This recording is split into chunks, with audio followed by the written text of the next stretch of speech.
What is up, everybody?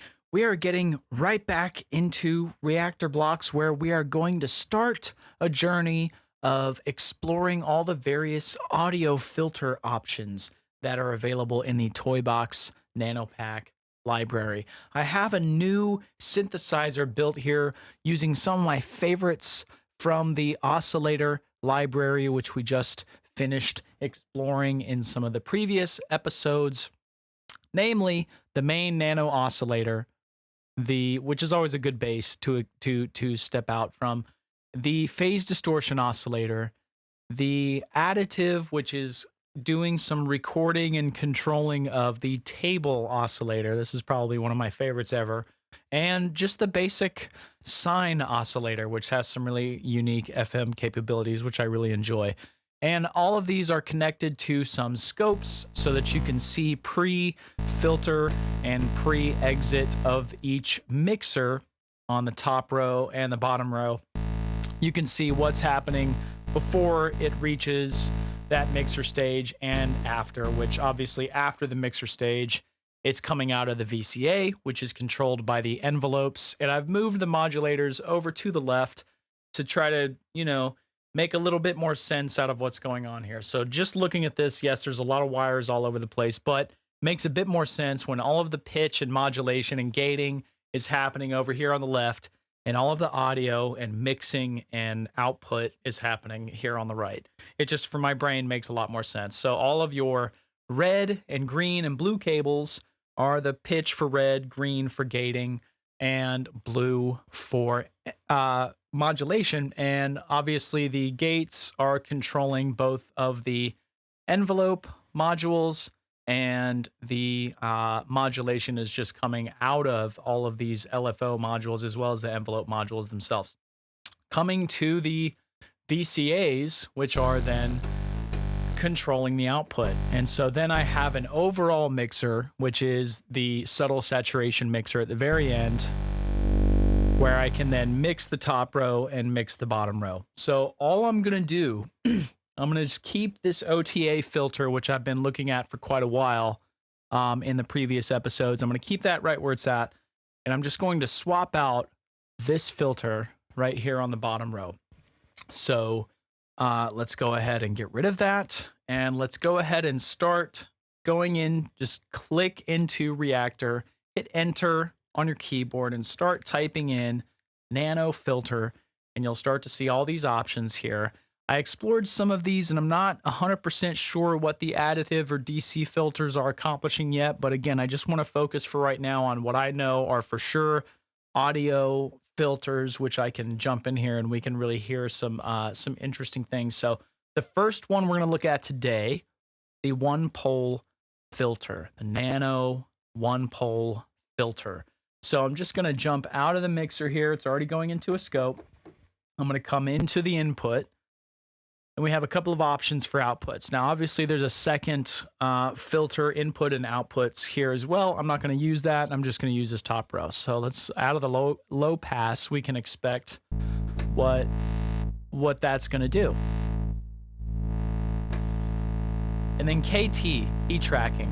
When fully clockwise, the frequency of the filter will track. So what if we hook that in and actually hook in the pitch?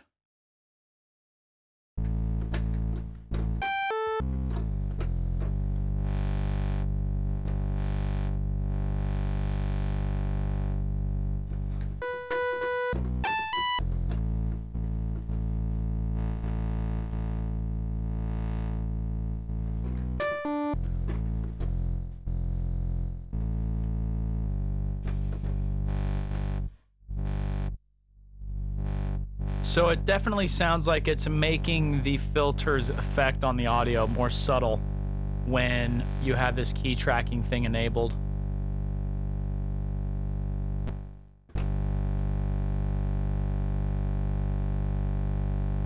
And it's not having any sort of effect with without some sort of an input there. I'm not sure if that's the right sort of input. So perhaps if we actually just grab the input from the mixer and chuck it into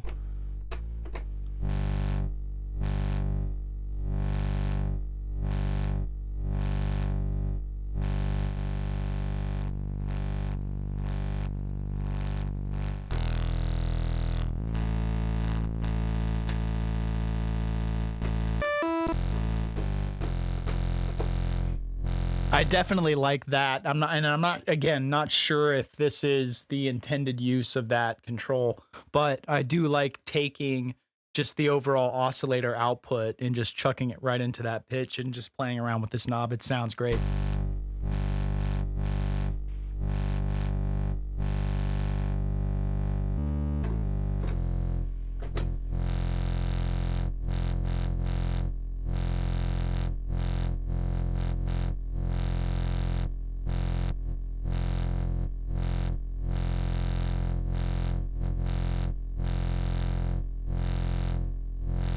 So I would actually like, I think for our purposes here, it might be useful to actually grab a scope, single scope, and just come out of the scope into the, out of the filter into the scope so that you can actually see what it's doing out of the filter. So I'll just color code it here.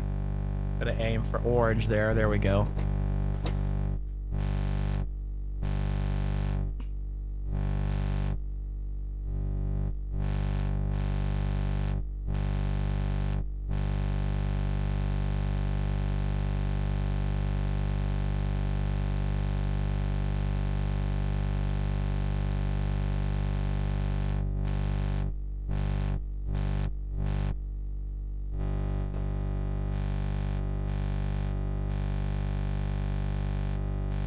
There's definitely some differences between the before and after, which this right here is the before filter. So it's interesting.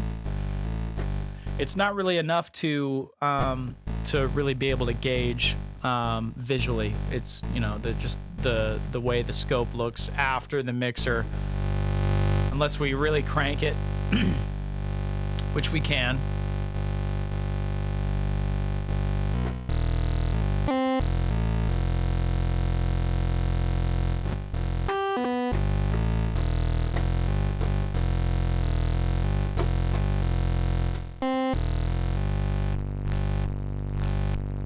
I do like that sound. It's definitely way more interesting than just the filter by itself. That's a sweet sound. And so then if we go out of the high pass output into the mixer here.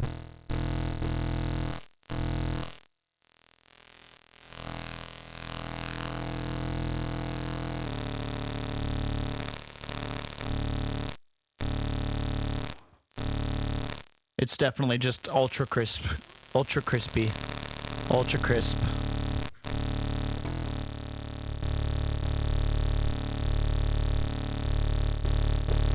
And so then mixing the top row back into this entire thing.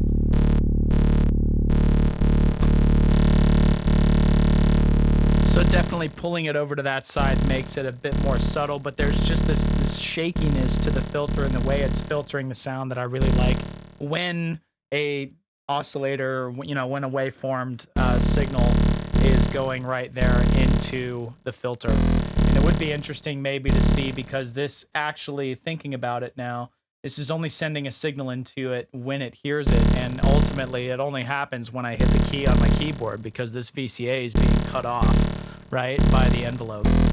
So it's pretty cool.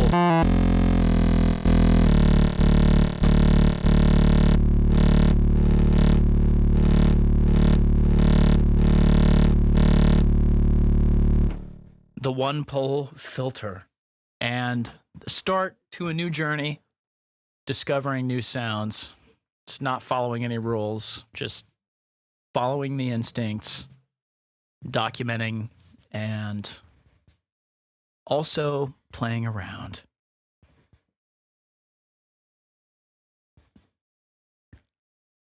Until next time.